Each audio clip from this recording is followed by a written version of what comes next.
신약성경 제일 마지막 399페이지 요한계시록 1장 9절부터 20절까지 하나님의 말씀을 제가 읽겠습니다.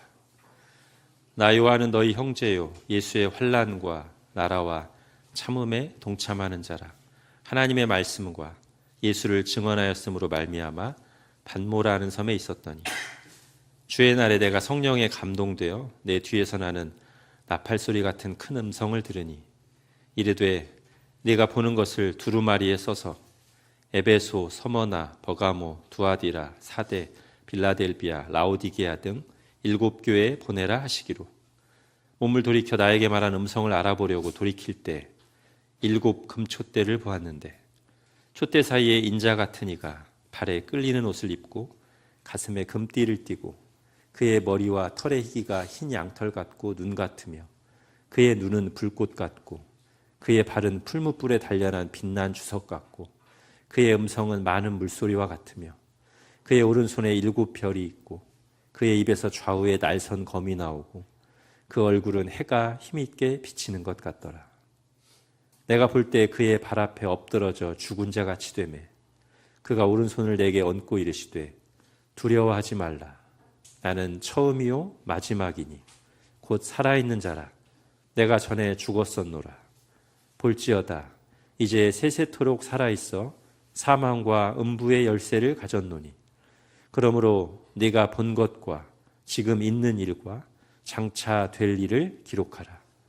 네가 본 것은 내 오른손의 7별의 비밀과 또 7 금촛대라. 7별은 7 교회의 사자요 7 촛대는 7 교회니라. 아멘. 우리가 지난주에 살펴본 계시록의 맨 첫 부분은 요한계시록이 어떤 책인가를 우리에게 말해주고 있었습니다. 한마디로 예수 그리스도의 계시다. 사람이 상상해서 만들어낸 이야기가 아니라 예수 그리스도께서 직접 보여주신 것이다. 요한은 그것을 받아서 기록했을 뿐이다. 그래서 본 것이라는 표현이 여러 번 나왔죠. 본 것을 기록해라. 내가 본 것을 기록하였노라. 이런 식으로.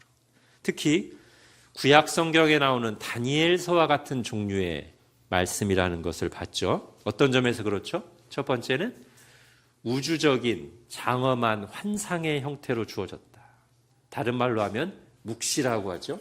묵시는 강렬한 이미지, 기호, 숫자 등의 상징을 사용해서 현재일과 장래일, 특히 종말의 일을, 일어날 일을 나타낸 것이 묵시라고 했습니다. 요한계시록이 그런 책이에요. 다니엘서도 그렇고.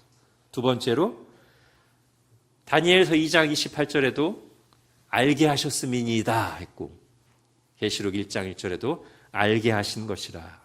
그래서 다니엘서나 요한계시록이나 다 닫혀져 있는 비밀스러운 책이 아니라 열려있는 계시의 책이다.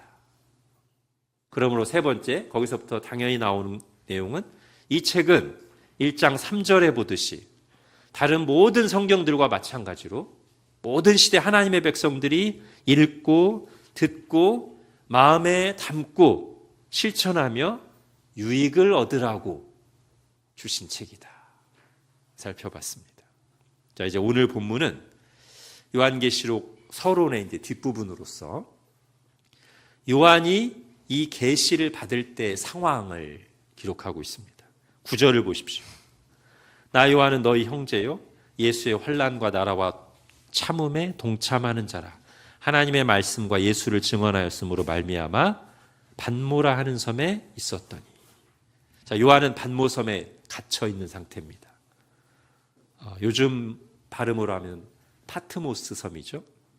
튀르키의 서쪽에 있는 에게해에 있는 작은 섬입니다.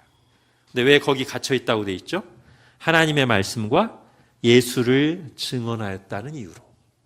쉽게 말하면 복음을 전해서 유배되어 있는 거예요.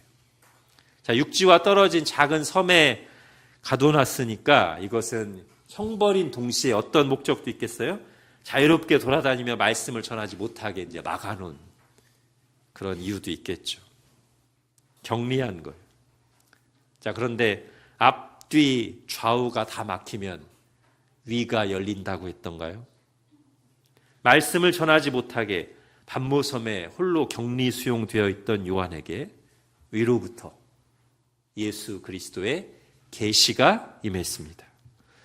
요한과 똑같은 고난을 겪고 있는 당시의 교회들을 격려하고 위로하고 승리의 확신과 하나님 나라의 소망을 주기 위한 목적으로 하나님의 말씀이 임한 것이죠. 요한은 당시 상황을 이렇게 구체적으로 묘사합니다. 10절, 11절 보십시오. 주의 날에 내가 성령에 감동되어 내 뒤에서 나는 나팔 소리 같은 큰 음성을 들으니 이르되 네가 보는 것을 두루마리에 써서 에베소, 서머나, 버가모, 두아디라, 사데, 빌라델비아, 라오디게아 등 7교회에 보내라 하시기로. 요한은 성령님의 감화에 사로잡혔어요. 그때 등 뒤에서 나팔 소리가 들린 게 아니라 나팔 소리 같은 큰 음성이 들렸습니다. 그 음성은 주님의 음성이었는데 요한을 향해서 이렇게 말씀하셨죠. 지금부터 네가 보는 것, 즉 내가 너에게 보여주는 것을 두루마리에 기록해서 7교회에 보내라. 이런 명령이셨습니다. 자, 여기 나오는 7교회는 신약 성경에 기록될 당시의 명칭으로 하면 아시아라고 하는 로마의 주에 있는 교회들이에요. 자, 로마의 주들은 뒤에 다 이름이 어떻게 붙냐면 이아가 붙어요. 이아, 마게도니아, 수리아, 갈라디아, 아가이아, 이탈리아 이렇게 이아가 붙어요. 그 중에 하나가 아시아예요. 오늘로 하면 튀르키예 서쪽 지역이 그 당시에 로마의 아시아 주였습니다. 아까 반모섬이 파트모스 섬이 튀르키예 서쪽에 있는 섬이라고 했죠. 그러니까 그 섬 쪽에 있는 지역, 육지에 있는 교회들, 초대 교회들에게 보낸 편지인 거죠. 자, 이 3장에 보면 이 교회들, 이 7교회들의 구체적인 정황들이 나오고 그들을 향한 예수님의 위로, 책망, 권면, 약속의 말씀이 주어집니다. 그러니까 이 교회들이 그때 실제 했던 소아시아 주의 7교회들이 이 요한계시록 말씀을 받은 1차 수신자들이에요. 다만 이 말씀은 그들에게만 주어진 건 아니고 하나님의 섭리 가운데 그들이 겪고 있는 그 상황과 문제 속에서 주신 그 말씀이 장차 오고 오는 모든 시대의 교회, 모든 믿는 사람들에게 주시는 하나님의 말씀이 된 것이죠.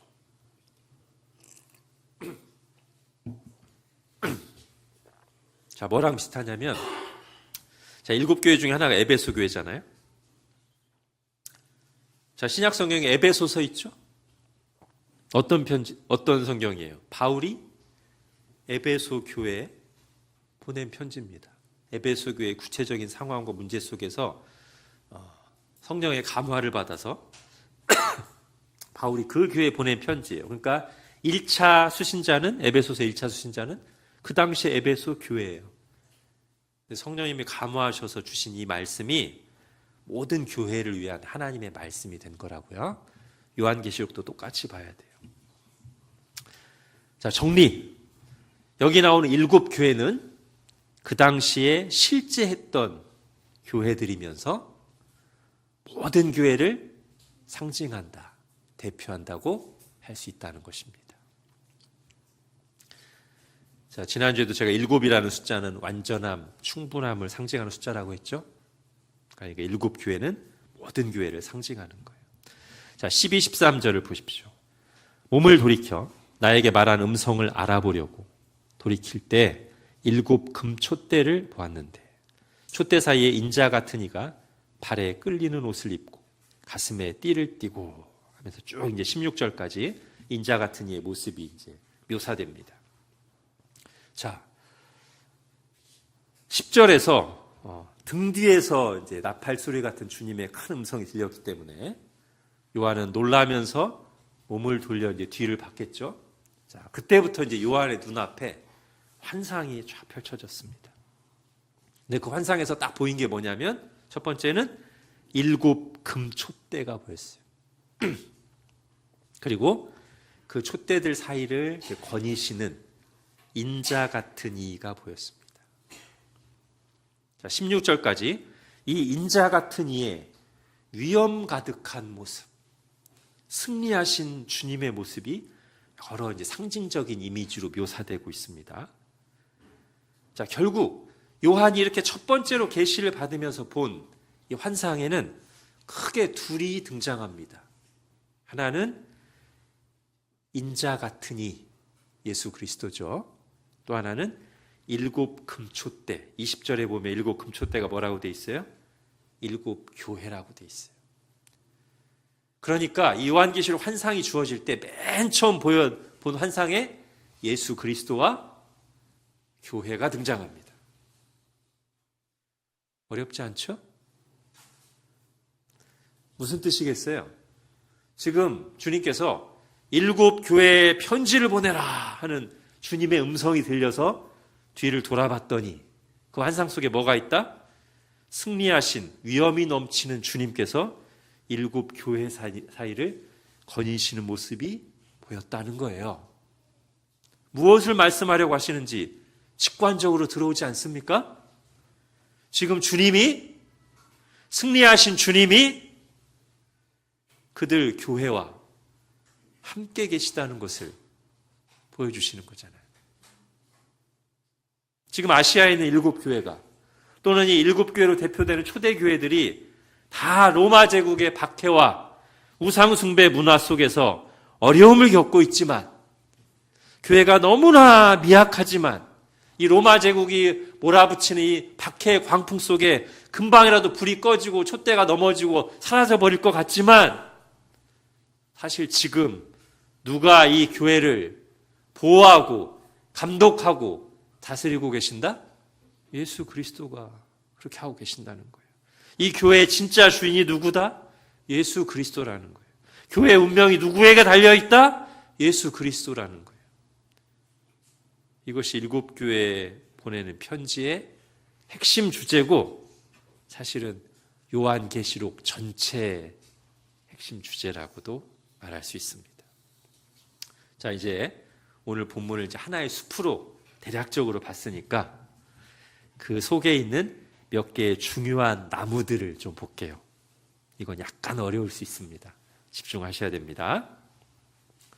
자, 10절을 보십시오. 요한이 자기가 성령님의 감동으로 계시를 받은 때가 언제라고 합니까? 주의 날이라고 합니다. 주의 날이 언제예요? 자, 주의 날을 2 글자로 줄이거나 또는 한자로 바꾸면 뭐예요? 주일이에요, 주일. 그러니까 우리가 오늘 주일이라고 부르고 모였는데 이 주일을 풀어서 말하면 주의 날입니다. 주님의 날. 자, 요한이 자기가 계시를 받은 날이 주의 날이래요. 주일이래요. 일요일이라는 뜻일까요? 요한이 지금 자기가 계시받은 요일에 대한 정보를 알려주려고 이 말을 썼을까요? 자, 먼저 일요일을 주일이라고 부르게 된 것부터 시작하겠습니다. 사도시대 때부터 교회가 일요일을 주의 날이라고 부르게 된 이유가 뭐예요? 그날 무슨 일이 있었기 때문이죠? 주 예수 그리스도께서 부활하셨기 때문이에요. 다시 질문. 근데 왜 주님이 부활하신 날을 주의 날이라고 부를까요? 부활하신 날이라거나 승리의 날이라거나 뭐 여러 방식이 있는데 주의 날이라고 부른 이유가 뭐냐고. 아니, 그리고 부활하신 날만 주님의 날이고 다른 날은 주님의 날 아니에요? 자, 신약 성경에 보면 주의 날이라고 불리는 날이 또 있습니다. 여러분 핸드아웃 보십시오. 데살로니가 후서 2장 2절 같이 읽겠습니다. 시작. 영으로나 또는 말로나 또는 우리에게서 받았다 하는 편지로나 주의 날이 이르렀다고 해서 쉽게 마음이 흔들리거나 두려워하거나 하지 말아야 한다는 것이라. 베드로서 3장도 읽을게요. 그러나 주의 날이 도둑같이 오리니 그날에는 하늘이 큰 소리로 떠나가고 물질이 뜨거운 불에 풀어지고 땅과 그 중에 있는 모든 일이 드러나리로다. 자, 이 두 구절에서 말하는 주의 날은 어떤 날이에요? 주님이 재림하시는 날이에요. 근데 왜 또 재림하시는 날을 주의 날이라고 부를까요? 그러면 제가 지난주에도 말씀드렸듯이 요한계시록은 구약 성경에 나오는 환상과 표현들로 가득합니다.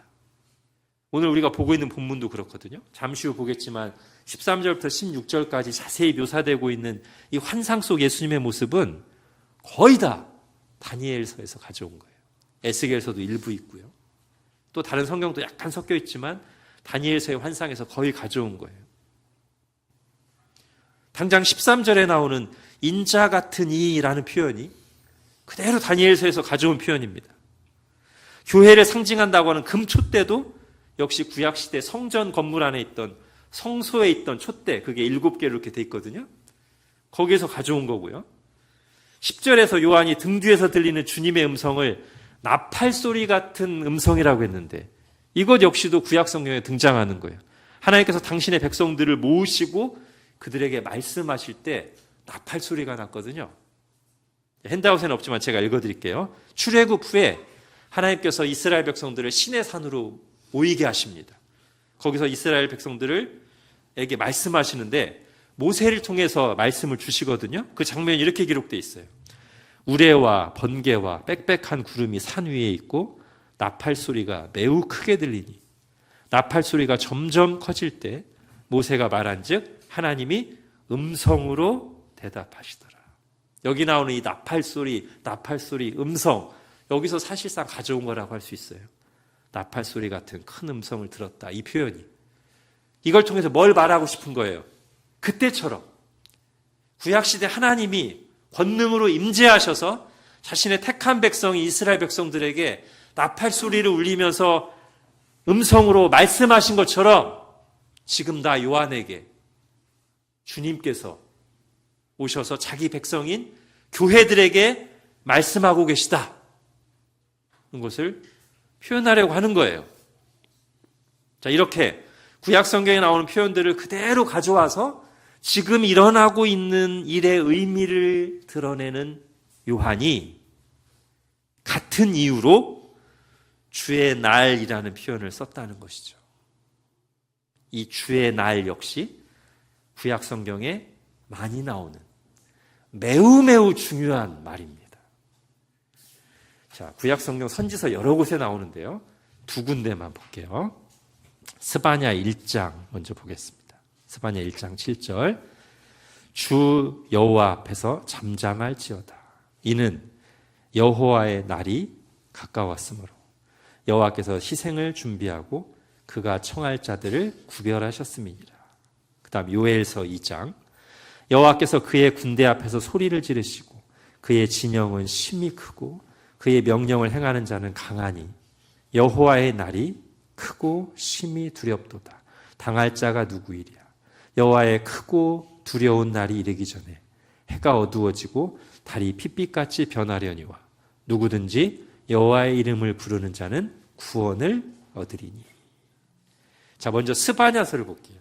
여기 보면 한 구절이지만 아주 강력하게 요약해서 여호와의 날이 어떤 날인지를 잘 보여줍니다.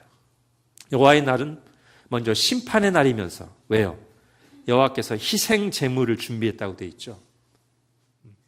죽이시는 거예요. 그날에. 그날은 심판의 날이고 동시에 그날은 구원의 날이에요. 뒤에 보면 또 뭐라고 되어 있어요? 그가 청할 자들을 구별하셨습니다. 그가 택한 자들을 또 따로 그날에 부르십니다. 즉 그날은, 여호와의 날은 구원의 날이자 심판의 날이에요. 구약시대 후기에 많은 선지자들이 이런 뜻으로 여호와의 날을 선포했습니다. 자, 그 다음 요엘서를 보십시오. 제가 특히 요엘서를 가져온 이유는 이 여호와의 날이 신약 성경에 어떤 식으로 인용됐는지를 가장 잘 보여주는 성경 중에 하나이기 때문에 그래요. 자, 먼저 요엘서 2장 32절 보십시오. 여호와의 날에 있을 일이 이렇게 표현됩니다. 누구든지 여호와의 이름을 부르는 자는 구원을 얻으리니. 자, 이 구절이 로마서에서 인용되면서 어떻게 쓰였는지 보십시오. 로마서 10장 13절 핸드아웃에 있죠? 같이 읽겠습니다. 시작. 누구든지 주의 이름을 부르는 자는 구원을 받으리라. 자, 지금 요엘서 구약 성경에서 누구든지 여호와의 이름을 부르는 자는 구원을 얻으리라고 했어요. 이게 여호와의 날에 일어날 일이에요. 이것을 로마서에서 인용하면서 누구든지 주의 이름을 부르는 자는 구원을 받으리라 로 썼어요. 자, 궁극적으로는 같은 의미지만 구약 성경의 이 구절이 신약 성경으로 오면서 바뀐 게 두 가지가 있습니다. 첫 번째는 눈에 보이죠? 뭐가 바뀌었어요? 여호와가 뭐로 바뀌어요? 주로 바뀌죠. 여호와의 이름을 부르는 자는 그랬는데 주의 이름을 부르는 자는으로 바뀌었어요. 또 하나는 로마서 10장 13절에서 이 주는 누구를 가리키냐면 예수 그리스도를 가리킵니다. 즉 구약 성경에서 여호와 하나님께 쓰였던 내용이 신약 성경에서는 그대로 누구에게 적용돼 쓰이냐면 예수 그리스도에게로 적용돼 쓰입니다. 그래서 이 구절은 예수님이 하나님이라는 걸 보여주는 강력한 증거 구절 중 하나예요. 자, 이와 똑같은 방식으로 구약 성경에서 장차 하나님이 구원과 심판을 베푸는 날인 여호와의 날이 그 의미를 그대로 담은 채 신약 성경에서는 어떻게 표현된다? 주의 날로 표현된다. 그리고 그때 주는 예수 그리스도를 가리킨다. 즉 많은 구약시대 선지자들이 예언하고 고대했던 그 하나님의 궁극적인 심판과 구원의 날, 여호와의 날이 누구를 통해서 어떻게 성취되냐면 예수 그리스도를 통해서 성취되고, 어떻게 성취돼요? 예수 그리스도의 십자가와 부활을 통해서 성취돼요. 그래서 부활하신 날이 주의 날이고, 또 다시 오셔서 최후 심판과 하나님 나라를 완성하는 것으로 성취돼요. 그래서 그 재림의 날이 주의 날인 것입니다. 그러므로 주의 날, 곧 주일이라고 불리는 날이 지금 우리에게 있다는 것은 우리가 어떤 시대에 살고 있다는 거예요? 성취의 시대에 살고 있다는 거예요. 요한은 지금 그런 의미를 담아서 자신이 계시받은 때를 주의 날이라고 표현하는 것입니다. 단순히 자기가 계시를 받은 날이 무슨 요일이었는가를 독자들에게 알려주려는 것이 아니라 예수 그리스도께서 이 계시를 지금 주신 지금이 하나님의 구원 역사에서 어떤 시기인가를 말하려는 거예요. 성취의 시대라는 거예요. 구약시대 선지자들이 거듭 예언했고 구약시대 의인들이 그토록 고대했던 때가 바로 지금이라는 거예요. 우리가 지금 그 영광스러운 시대를 살고 있다는 거예요. 비록 박해와 여러 가지 시련들이 있지만 그것은 성취된 복음이 성령의 능력으로 온 민족에게 확산되어 가는 중에 일어나는 치열한 필수 불가결한 영적 전쟁인 것이지 뭔가 잘못되어 가고 있는 것이 아니라는 거예요. 하나님의 계획대로 목적지를 향해 나아가고 있는 과정에서 발생하는 일들로서 교회가 극복하고 승리할 것이다라는 걸 말하는 거예요. 자, 요한만 그렇게 말하는 게 아닙니다. 이 지금 제가 말씀드린 이 내용은 신약 성경 전체에 걸쳐 나타난 내용이에요. 다시 요엘서를 보십시오. 이 요엘서에 나와 있는 예언을 누가 그대로 인용하냐면 사도행전 2장에서 베드로가 인용합니다. 그때가 언제냐면 예수님이 부활하시고 나서 얼마 지나지 않아서 오순절이라고 하는 명절에 성령님이 오시거든요. 그래서 성령 충만함을 받은 사도들이 하나님이 주시는 그 권능으로 각 나라의 언어로 복음을 선포합니다. 그랬더니 사람들이 이게 무슨 일인가 막 술 취했나 다들 놀래고 있을 때 베드로가 이 현상을 설명하면서 지금 이 현장이 바로 요엘서 2장에서 예언된 그 일이 성취되고 있는 현장이다. 여러분은 지금 요엘서 2장의 성취를 눈으로 보고 있는 것이다 라고 담대하게 선포하거든요. 자, 사도행전 2장을 보십시오. 베드로가 11사도와 함께 서서 소리를 높여 이르되 유대인들과 예루살렘에 사는 모든 사람들아 이 일을 지금 말씀드린 아까 그 일, 성령님이 오셔서 각 나라의 언어로 복음을 선포하는 이 일을 너희로 알게 할 것이니 내 말에 귀를 기울이라. 이는 곧 선지자 요엘을 통하여 말씀하신 것이다. 선지자 요엘이 예언한 것이 지금 너희들이 보는 눈앞에서 성취되고 일어나고 있는 것이다. 자, 그러면 요엘이 뭐라고 말했냐? 아까 우리가 본 요엘서를 인용하는 겁니다.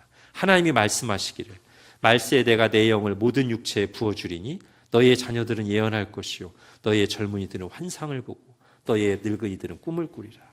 주의 크고 영화로운 날이 이르기 전에 해가 변하여 어두워지고 달이 변하여 피가 되리라.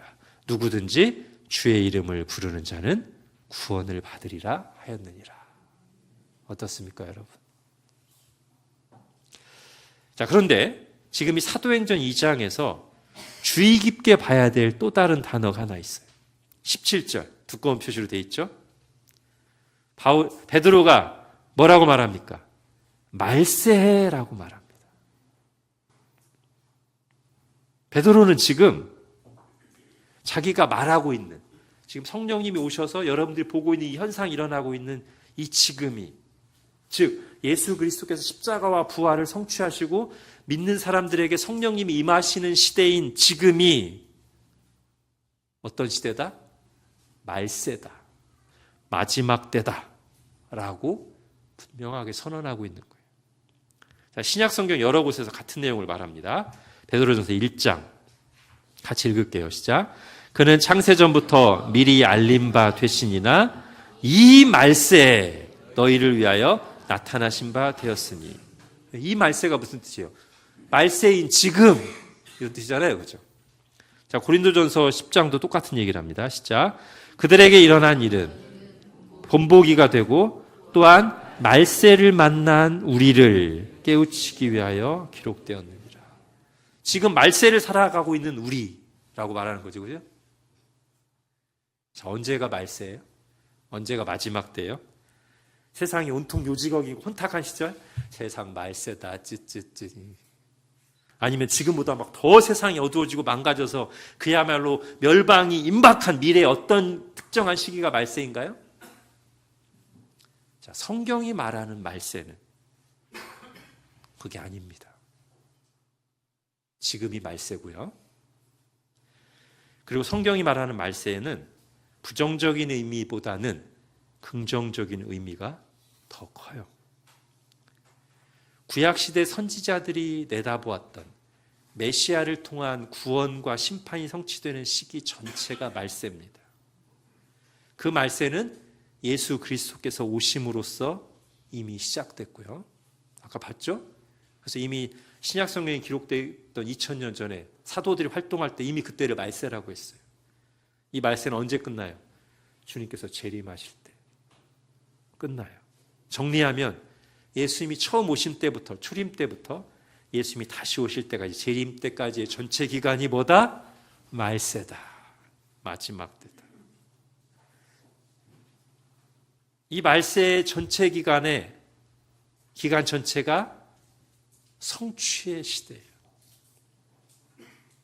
예수 그리스도를 통해 성취된 복음이 모든 민족에게 퍼져나가며 열매 맺는 시기가 이 말세예요. 그래서 예수님의 비유로 하자면 겨자씨처럼 작게 시작된 하나님의 나라가 이 말세 기간 동안 복음 전파와 함께 점점 자라나서 큰 나무 같은 나라가 되는 것이 이 말세예요. 그러므로 바울은 예수 그리스도께서 오신 이후 재림 때까지, 즉 이 말세를 이렇게 설명합니다. 고린도후서 6장. 보라, 지금은 은혜 받을 만한 때요. 보라, 지금은 구원의 날이로다. 제가 설명을 넣어서 표현하면, 보라, 말세는 은혜 받을 만한 때요. 보라, 말세는 구원의 날이로다. 그리고 복음이 모든 민족에게 전파됐을 때, 하나님 기준으로 모든 민족에게 전파됐을 때 주님께서 호련히 다시 오실 것입니다. 재림하실 것입니다. 마태복음 24장 시작. 이 천국 복음이 모든 민족에게 증언되기 위하여 온 세상에 전파되리니 그제야 끝이 오리라. 아멘. 이 끝이 종말이 말세가 아닙니다. 말세가 그때 끝난다는 거예요. 자, 이렇게 하나님 나라 복음이 전파되고 열매 맺는 은혜의 때이지만 동시에 그 과정에서 치열한 영적 전쟁이 벌어져요. 박해와 미혹이 이 시기 내내 있습니다. 그러므로 주님께서는 이 땅에 계실 때부터 어떤 경고를 하셨어요? 미혹에 넘어가지 말라고 경고하셨고, 박해를 두려워하지 말고 인내하고 승리하라고 말씀하셨어요. 그와 똑같은 내용을, 즉 치열한 영적 전쟁 중에 미혹에 넘어가지 말고 박해를 인내하며 승리하라 라는 말씀을 부활 승천하신 주님께서 환상을 통해, 묵시를 통해 보여주시는 것이 요한계시록이다, 이렇게 말할 수 있습니다. 자, 근데 재림 때 주님께서 어떻게 다시 오실까요? 여러분, 우리 주님이 죽으시고 부활하셨죠. 어떻게 부활하셨어요? 오늘 우리 사도신경도 했습니다만 몸으로 부활하셨죠?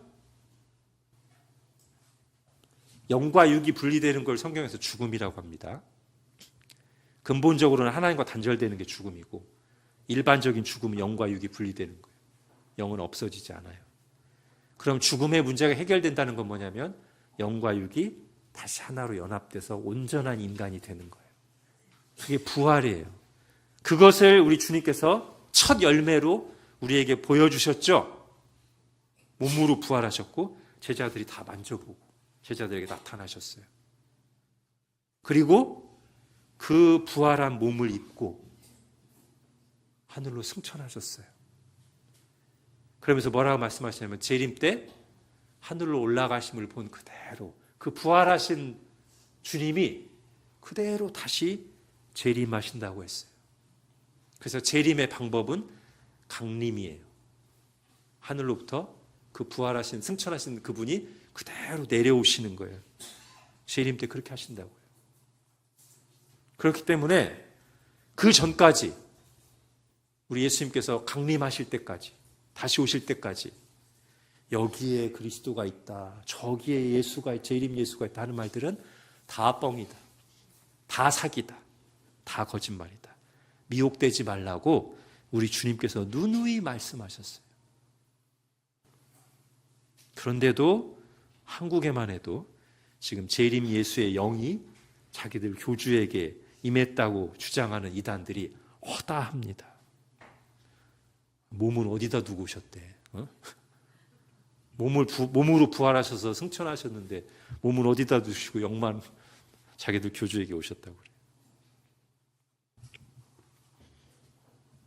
그리고 방금 우리가 성경을 통해 분명하게 봤듯이 예수님이 오셔서 십자가와 부활의 성취를 이루신 이후부터 모든 기간이 복음이 전파되고 끝을 향해 가는 말세 마지막 때라고 했잖아요. 사도들이 활동할 때부터. 그런데 대부분의 이단들은 지금까지의 모든 시대, 초대교회부터 하나님께서 계속 역사해 오셨던, 예수님이 내가 세상 끝날까지 너와 함께 하리라고 하면서 계속 함께 오셨던 그 모든 기간을 다 무시하고 지금 자기들의 교주가 나타난 지금만 말세라고 주장해요. 그러니까 이 말세에 자기들의 교주를 믿어야 된대. 여러분, 속지 마십시오. 성경이 말하는 것 전혀 다른 내용입니다. 자, 예수님이 오실 때는 어떻게 오시느냐? 마태복음 24장 23절 27절 같이 읽겠습니다. 시작. 그때 사람이 너희에게 말하되 보라 그리스도가 여기 있다 혹은 저기 있다 하여도 믿지 말라. 번개가 동편에서 나서 서편까지 번쩍임같이 인자의 임함도 그러하리라. 아멘. 이제 우리는 오늘날 우리에게 주일이라고 주의 날이라고 불리는 날이 있다는 것이 어떤 의미인가, 즉 우리가 어떤 시대에 살고 있는가 생각하면서 깨어 있어야 되겠습니다. 복음 전파에 힘쓰면서 내일이라도 다시 주님께서 재림하실 것을, 강림하실 것을 소망하면서 우리에게 주어진 소명을 힘차게 감당하는 교회가 되어야 되겠습니다. 자, 이제 환상 속에 등장하는 예수님을 잠깐 볼게요. 13절부터 16절입니다. 여기 나오는 이 예수님의 모습은 아까 말씀드린 것처럼 다니엘서에서 거의 가져왔고요. 그 다음에 에스겔과 이사야 등 구약의 일부가 섞여 있습니다. 다니엘서에 나오는 본문 두 개만 보면 간단히 알 수 있어요. 핸드아웃에 다니엘서 7장 9절 13절 보십시오. 내가 보니 왕좌가 놓이고 옛적부터 계신 이가 좌정하셨는데 그의 옷은 희기가 눈 같고 그의 머리털은 깨끗한 양의 털 같고 내가 또 밤에 환상 중에 보니 인자 같은 이가, 그대로 나오죠? 하늘 구름을 타고 와서 옛적부터 항상 계신 이에게 나아가 그 앞으로 인도되매. 자, 근데 이 구절에서 우리가 좀 주의 깊게 볼 게 뭐냐면 9절에 나오는 그의 머리털은 깨끗한 양의 털 같고라고 돼 있잖아요. 근데 그게 누구를 얘기하는 거냐면 왕좌에, 하늘 보좌에 앉아 계신 옛적부터 항상 계신 이거든요. 이게 누구죠? 하나님입니다. 그리고 그 하나님 앞으로, 옛적부터 항상 계신 이 앞으로 누가 나타나냐면 13절에 인자 같은 이가 등장하잖아요. 그러니까 다니엘서에서 나오는 환상에서는 보좌에 앉아 계신 하나님이 따로 계시고 그 다음에 인자 같은 이가 등장하거든요. 그런데 오늘 주님께서 자신을 보여주신 환상 속에서는 그 인자 같은 이가 다니엘서에 나오는 옛적부터 항상 계신 분, 하나님과 똑같은 모습으로 나온다는 거예요. 다니엘서 7장 9절에 옛적부터 항상 계신 하나님의 머리 스타일이 어떻습니까? 그의 머리털은 깨끗한 양의 털 같고 돼 있잖아요. 이걸 그대로 오늘 본문에서는 인자 같은 이, 그 예수 그리스도께서 사용한다는 거죠. 14절에 그의 머리와 털의 희기가 흰 양털 같고 이렇게요. 자, 이런 표현들이 잘못 쓴 게 아니고 거듭 말씀드리지만 자연스럽게 예수님이 본질이 누구라는 걸 드러내주는 것이다. 하나님이라는 것을 드러내주는 거예요. 삼위일체 하나님을 우리에게 보여주는 장면이란 말이에요. 자, 다니엘서의 또 다른 구절을 보겠습니다. 오늘 본문과 가장 많은 공통점을 가진 본문인데요. 다니엘서 10장 핸드아웃에 있죠. 그때 내가 눈을 들어 바라본즉 한 사람이 세마포 옷을 입었고 허리에는 우바스 순금띠를 띠었더라. 또 그의 몸은 황옥 같고 그의 얼굴은 번갯빛 같고 그의 눈은 횃불 같고 그의 팔과 발은 빛난 놋과 같고 그의 말소리는 무리의 소리와 같더라. 내가 그의 음성을 들었는데 그의 음성을 들을 때 내가 얼굴을 땅에 대고 깊이 잠들었느니라. 한 손 있어 나를 어루만지기로 내가 떨었더니 그가 내 무릎과 손바닥이 땅에 닿게 일으키고. 어때요, 여러분? 오늘 13절부터 17절까지 예수님의 모습과 그리고 예수님의 모습을 봤을 때 요한이 보인 반응과 거의 똑같죠? 여러분, 사실 그렇게 어려운 내용도 아니에요. 성경을 토대로 직관적으로 와닿게 보여준 상징적인 이미지거든요. 앞으로 계속 나올 거니까 제가 그냥 간결하게만 요약해서 설명하고 갈게요. 이분은 지금 오늘 13절부터 16절 또는 17절, 18절까지 나오는 이 인자 같은 이는 하나님이시면서 사람으로 오셔서 우리를 위해 죽으시고 부활하신 분이에요. 18절에 크게 나오죠? 나는 살아있는 자인데 전에 죽었었노라. 예. 우리를 위해서 죽으시고 부활하신 분이에요. 그래서 사망과 음부의 열쇠를 가지신 구원자이시자 심판주이십니다. 그분은 이 땅에서 일어나는 모든 일과 모든 사람들의 마음을 꿰뚫어 보는 불꽃 같은 눈을 가지셨고요. 모든 악을 밟기 위해서 단련된 빛난 주석 같은 발을 가지셨고요. 모든 감추인 것들을 드러내고 어둠의 영들의 거짓말을 들추어내는 예리한 성령의 검 말씀이므로 싸우시는 분이시고요. 또한 그분의 얼굴은 해가 힘차게 비치는 것 같아서 어둠 속에 계속 있고자 하는 죄인들에게는 숨고 싶은 두려움의 대상이지만 그분을 사모하는 이들에게는 어둠을 몰아내고 은혜의 빛을 환히 비춰주시는 분이시고요. 그분의 음성은 마치 에덴 동산에서 생명수가 콸콸 흘러나오는 것과 같아서 이 음성이 이르는 곳마다 생명이 솟아나서 구원받은 백성들의 입에서도 동일하게 이 많은 물소리가 흘러나오게 하는 음성입니다. 여러분 나중에 계시록 14장이나 19절에 가면 구원받은 백성들이 찬송하는 소리를 또 뭐라고 하냐면 많은 물소리 같다고 합니다. 그러니까 지금 주님의 음성이 많은 물소리 같은데 나중에 또 계시록에 보면 하나님의 백성들의 찬송이 많은 물소리 같아요. 이걸 에스겔하고 연결하면 성전에 딱 하나님이 임재하실 때 많은 그 음성이 많은 물소리 같거든요. 그리고 하나님께서 임재하시고 나서 그 성전에서 물이 흘러가요. 우리 얼마 전에 봤었죠, 그죠? 그 성전에서 물이 흘러가는 곳마다 죽은 땅들이 막 살아나잖아요, 그죠? 요거랑 다 연결해서 생각하면 아마 이런 식으로 해석할 수 있지 않을까 하는 거예요. 주님의 음성이 많은 물소리가 같다는 것은 콸콸콸 그 생명수가 흘러나오는 것 같은데 이 생명수가 흐르는 곳마다 하나님의 음성이, 주님의 음성이 이르는 곳마다 듣고 반응하는 자들은 살아나요. 그래서 그들의 입에서도 많은 물소리 같은 소리가 흘러나와요. 생명의 소리가, 찬송의 소리가 흘러나온다는 거죠. 자, 2장부터 시작되는 7교회에 보내는 편지와 4장부터 이어서 나오는 환상에서 우리는 이 오늘 본문에 나오는 예수님의 모습을 계속 보게 될 거예요.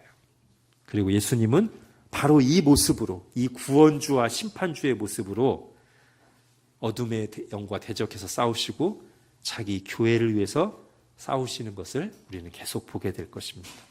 그리고 교회는 바로 이 주님께서 교회를 위해서 싸워주시기 때문에 최후 승리를 얻게 될 것입니다. 그게 우리가 이후에 보게 될 요한계시록의 내용들이에요. 자, 이제 계시록의 전체적인 주제와 흐름을 보여주는 19절, 20절을 보겠습니다. 먼저 20절 보세요. 읽겠습니다. 시작. 네가 본 것은 내 오른손에 7별의 비밀과 또 7 금촛대라. 7별은 7교회의 사자요 7 촛대는 7 교회니라. 아멘. 자, 이 구절은 먼저 문장 구조를 잘 보고 가셔야 돼요. 자, 어떤 이단들이 이 구절에 나온 이 비밀이라는 말을 가지고 엉뚱한 해석을 하거든요. 국어를 몰라서 그래요. 그래서 먼저 이 구절은 사실 국어만 이해해도, 문장 구조만 알아도 그렇게 나올 수 없는 해석이거든요. 제가 먼저 다른 역본 2개를 읽어드릴게요. 세번역 성경하고 우리말 성경입니다. 거의 같은데 그래도 읽어드릴게요. 먼저 세번역. 네가 본 것은 오른손에 7별과 7 금촛대에 네가 본 내 오른손에 7별과 7 금촛대의 비밀은 이러하다. 7별은 7교회 천사요 7 촛대는 7 교회다. 자, 우리말 성경도 읽어드릴게요. 네가 본 내 오른손에 7별과 7 금촛대의 비밀은 이것이니 7별은 7교회 사자들이요 7 촛대는 7 교회다. 자, 어때요? 개역개정 성경보다 좀 더 선명하죠? 구조가 어떻게 돼 있어요? 7별과 일곱 금초대의 비밀은 이거야. 일곱 별은 이거고 일곱 금초대는 이거예요. 그죠? 그럼 제가 국어 질문을 하겠습니다. 지금 이 20절이 어떤 비밀이 감춰져 있다라고 말하는 본문입니까? 아니면 비밀을 풀어주는, 해석해주는 문장입니까? 해석해주는 문장이죠. 앞에서 환상에 나왔던 환상 속의 일곱 별과 환상 속에 나왔던 일곱 금초대가 무엇인가를 바로 해석해주는 문장이에요. 그 과정에서 비밀이라는 말이 쓰였을 뿐이에요. 내가 비밀을 해석해 줄게. 네가 환상에서 본 일곱 별과 일곱 금초대의 비밀이 뭐냐면 일곱 별은 이거고 일곱 금초대는 이거야. 이렇게 해석해 주는 문장이라고요. 무슨 막 알 수 없는 비밀이 담긴 문장이 결코 아닙니다. 아시겠죠? 자, 우리 지난주에 봤던 다니엘서 2장 28절에 이런 표현이 있었죠. 오직 은밀한 것을 나타내실 이는 하나님이십니다. 라고 해석해 주잖아요. 거기 나오는 그 은밀한 것이 뭐냐면 미스테리아거든요. 이게 비밀이에요. 근데 그 구절이 뭐냐면 오직 비밀을 나타내실 분은 하나님이시라고 하면서 그 비밀을 해석해 주잖아요. 왕이 환상에서 본 신상 머리는 왕이고요. 가슴은 뭐고요. 이렇게 해석해 주잖아요. 그러니까 비밀이 다 풀렸어요, 이미. 그런데 어떤 이들은 이 비밀이라는 단어만 가지고 여기에 지금 비밀이 있습니다. 이 비밀을 알아야만 구원받습니다. 이렇게 주장해요, 실제로. 그게 아니라는 걸 제가 말씀드리는 거예요. 자, 그래도 또 우리 개역개정 성경의 문장 구조를 가지고 따지는 분이 있을까 봐 제가 한 번 더 국어 설명을 하겠습니다. 자, 우리 개역개정 성경을 보면 이게 사실 헬라 어순을 그대로 번역한 건 개역개정 성경이 맞아요. 뭐라고 되어 있냐면 네가 본 것은 내 오른손에 일곱 별의 비밀과 일곱 금초대라고 되어 있어서 이 비밀이 어디에 붙어요? 일곱 별의 비밀에 붙죠. 그러니까 일곱 별의 비밀이 있다는 거예요. 어때요? 언뜻 거기만 보면 그럴듯해요. 그런데 이게 바로 단어 하나에만 집착하다가 문맥을 놓치면 안 된다는 것을 보여주는 이해입니다.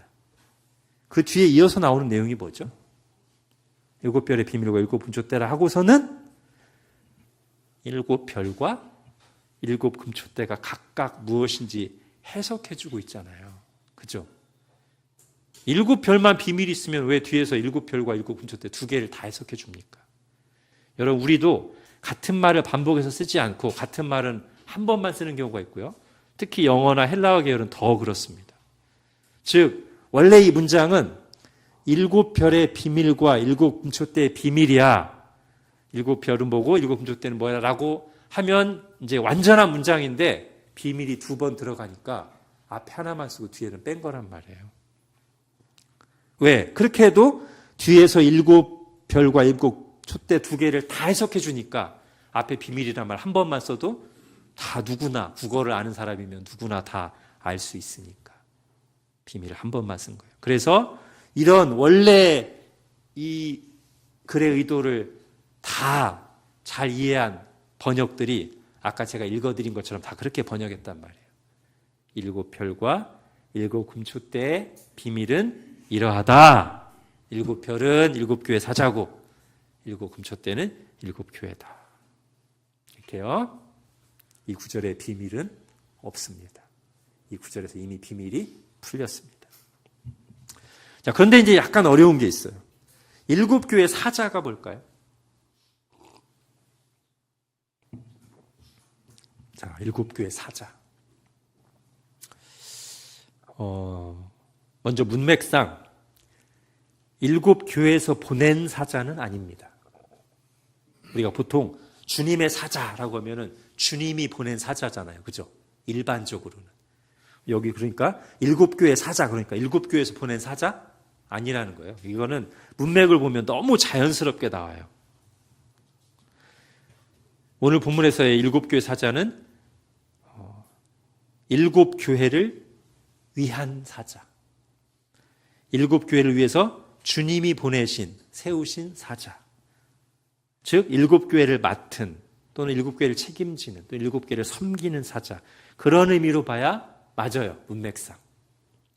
자, 그러면서 이 일곱 교회 사자는 사실상 일곱 교회와 거의 동일시되고 있는데요. 여러분 1장 4절을 보십시오. 1장 4절에서 요한은 아시아에 있는 일곱 교회에 편지한다라고 했어요. 11절도 보십시오. 11절에서도 이르되 네가 보는 것을 두루마리에 써서 일곱 교회에 보내라 그랬어요. 자, 그런데 실제로 이 편지를 보내면서 2장 1절을 보십시오. 에베소 교회 사자에게 편지하라 이렇게 되어 있습니다. 앞에서는 교회에 보낸다라고 했어요. 그 주님께서도 교회에 보내라 그랬어요. 근데 2장 1절에서는 교회 사자에게 편지한다라고 되어 있어요. 그래서 사실상 지금 교회에 보내는 것과 교회 사자에게 보내는 것이 거의 같은 의미로 쓰이고 있어요. 교회와 사자가 거의 동일시되고 있다고요. 그래서 일곱 교회 사자는 일곱 교회 편지를 보내는 전달자가 아니라 이 사자 자신이 일곱 교회 보내는 편지의 직접적인 수신자란 말이에요. 자, 그러면 이제 정리. 일곱 교회를 위해서 주님이 세우신 일곱 교회를 맡은 섬기는 존재이면서 일곱 교회와 사실상 동일시되고 일곱 교회에 보내는 편지의 직접적인 수신자가 되는 존재인 이 일곱 교회 사자는 누구일까요? 자, 한 가지 질문을 더 하고 가야 됩니다. 자, 일곱 교회 사자는 천상의 존재일까? 즉 천사일까? 아니면 지상의 존재일까? 자, 이런 질문을 하는 이유가 있어요. 이 사자라는 말이 있잖아요. 헬라어 원어가 앙겔로이거든요. 영어로 하면 엔젤. 자, 요한계시록과 신약성경 전체에서 이 앙겔로이는 거의 대부분 천상의 존재인 천사를 가리키는 말로 쓰였어요. 그렇기 때문에 여기서도 천상의 존재인 천사로 해석하는 이들이 있습니다. 그런데 그렇게 보면 몇 가지 어려움이 생겨요. 우선 첫 번째, 아까 우리가 쭉 살펴봤을 때는 이 일곱 교회와 교회 사자가 거의 동일시된다고 했는데 천사가 교회와 거의 동일시될 수 있는가? 이런 문제가 제기돼요. 성경에서는 그런 예를 찾기가 어렵습니다. 둘째, 아까 오늘 본문의 이 교회의 사자는 편지의 수신자가 된다고 했잖아요.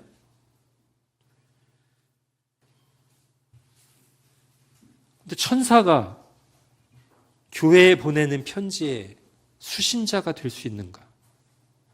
아니, 천사가 편지를 받을 필요 자체가 있는가? 주님은 지금 천상에 있는 존재인 천사에게 편지를 보내시는 것이 아니라 이 땅에서 고군분투하고 있는 교회에게 보내는 거잖아요.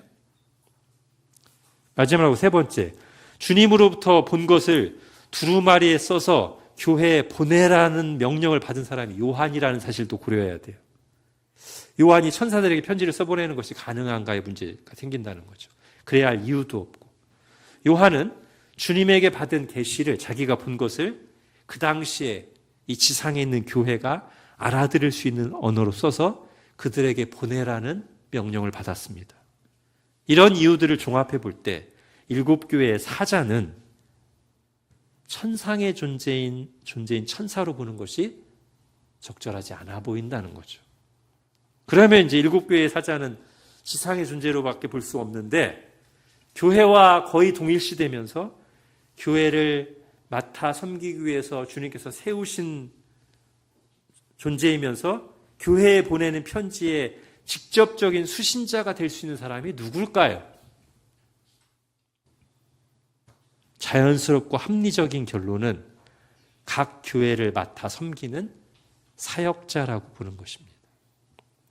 그런데 아까도 말씀드렸던 것처럼 근데 이 사자라고 번역되는 앙겔로이가 성경 요한계시록 물론이고 성경 거의 대부분에서 천사로 하는 용어로 쓰였는데 근데 잘 찾아보면 앙겔로이가 보냄을 받은 사람을 가리키는 뜻으로 쓰인 경우도 성경에 나와요. 자, 마태복음 11장 보십시오. 기록된 바 보라 내가 내 사자를 내 앞에 보내노니 이 사자가 앙겔로이거든요. 그가 네 길을 내 앞에 준비하라 하신 것이 이 사람에 대한 말이니라. 누구 얘기하는 거죠? 세례자 요한 말하는 거예요. 세례자 요한을 지금 주님께서 보내신 사자, 앙겔로이라고 표현하고 있습니다. 자, 누가복음 9장도 마찬가지예요. 사자들을 앞서 보내시며, 이 사자들이 앙겔로이예요. 사자들을 앞서 보내심에 그들이 가서 예수를 위하여 준비하려고 사마리아의 한 마을로 들어갔는데 이제 사람들이 막 배척을 합니다. 이 사자들 사람이에요. 정리하면 7교회의 사자는 7교회의 사역자다라고 보는 것이 가장 자연스럽다. 자, 그리고 사실 성경을 전체적으로 보면 천사들이 사람보다 탁월하고 신실한 존재로 등장하곤 하지만 하나님께서 천사들보다 더 사랑하시고 귀히 여기시고 그 오른손에 붙들어 주시는 존재는 사람입니다. 여러분 히브리서 2장을 보십시오. 거룩하게 하시는 이와 거룩하게 함을 입은 자들이 다 한 근원에서 난지라. 그러므로 형제라 부르시기를 부끄러워하지 아니하시고 하나님께서 내게 주신 자녀라 하셨으니 이는 확실히 천사들을 붙들어 주려 하심이 아니요 오직 아브라함의 자손을 붙들어 주려 하심이라. 아멘. 자, 그러면 이제 7교회의 사자를 7교회의 사역자로 우리가 해석한다면 1장 3절하고 잘 연결이 돼요. 여러분 지난주에 1장 3절에서 읽는 자는 단수, 듣는 자들은 복수라고 했잖아요. 읽는 자는 그냥 혼자 개인 성경 읽기 하는 게 아니라 교회에서 회중들에게 말씀을 선포하는 자라고 했죠. 그러면 지금 주님께서 교회에게 편지를 보내시는데 각 교회에 보내는 말씀을 보면 누구에게 보내요?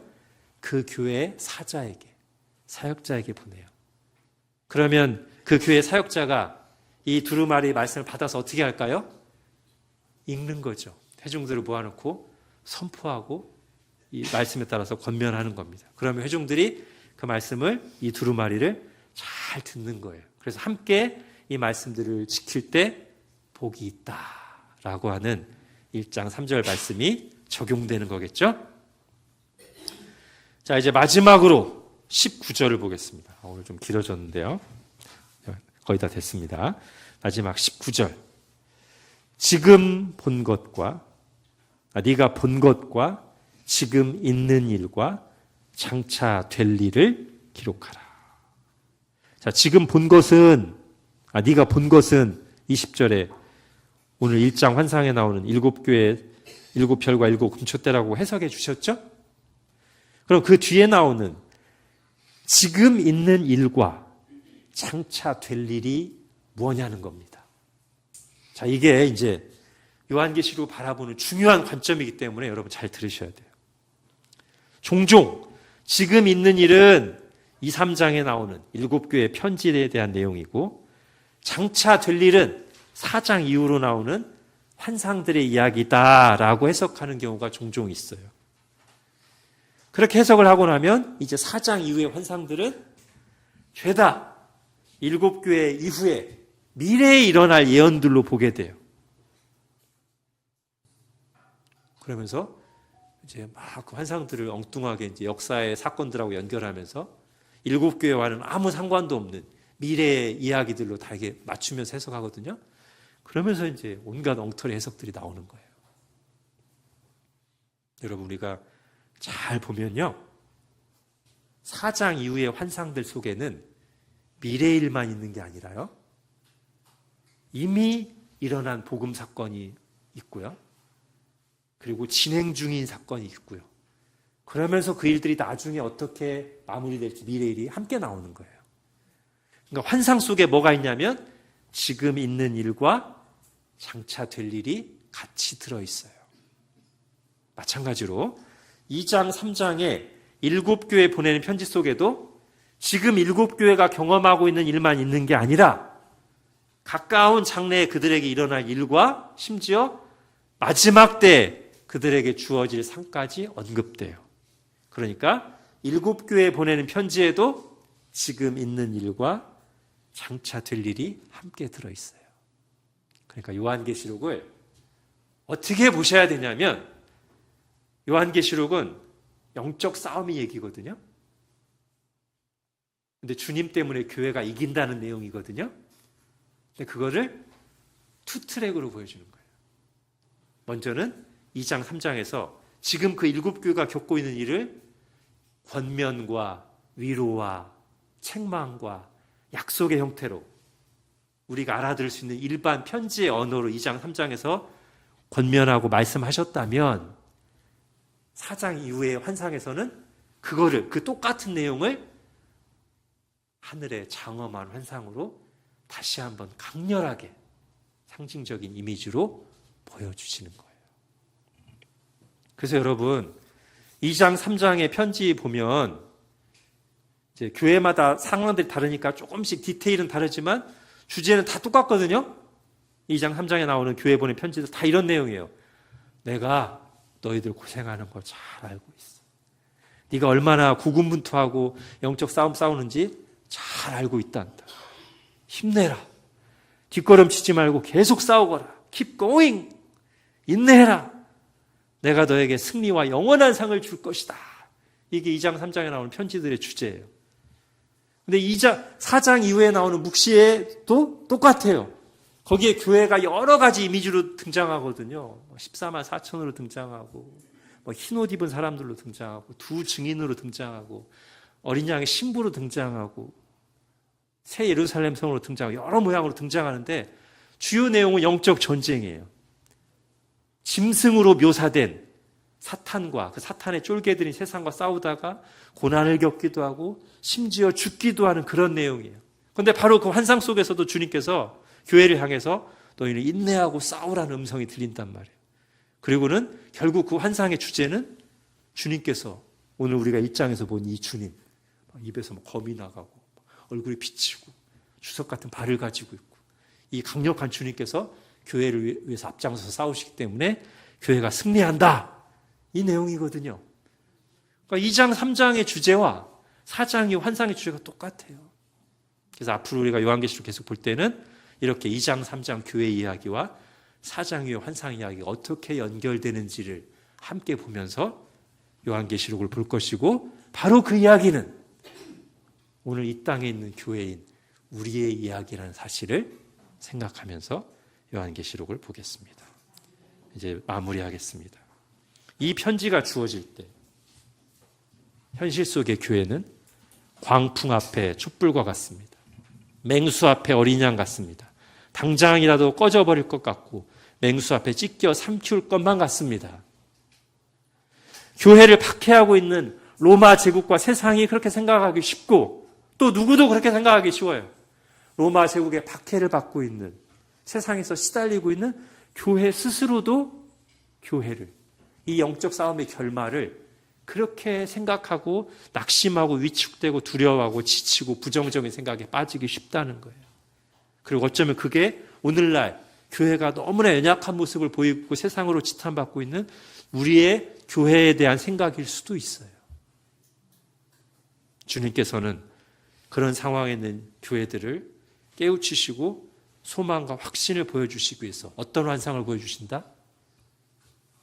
해같이 빛나는 예수님이 딱 등장하셔서 교회의 사자들을 그 오른손에 굳게 붙들고 계시고 교회의 사회를 거니시면서 감독하고 보호하시고 다스리심으로써 교회가 주님의 것이고, 이 주님이 허락하지 않으시면 어떤 광풍도 어떤 세력도 주님의 교회를 무너뜨릴 수 없다는 사실을, 교회는 반드시 승리한다는 사실을 보여주시는 거예요.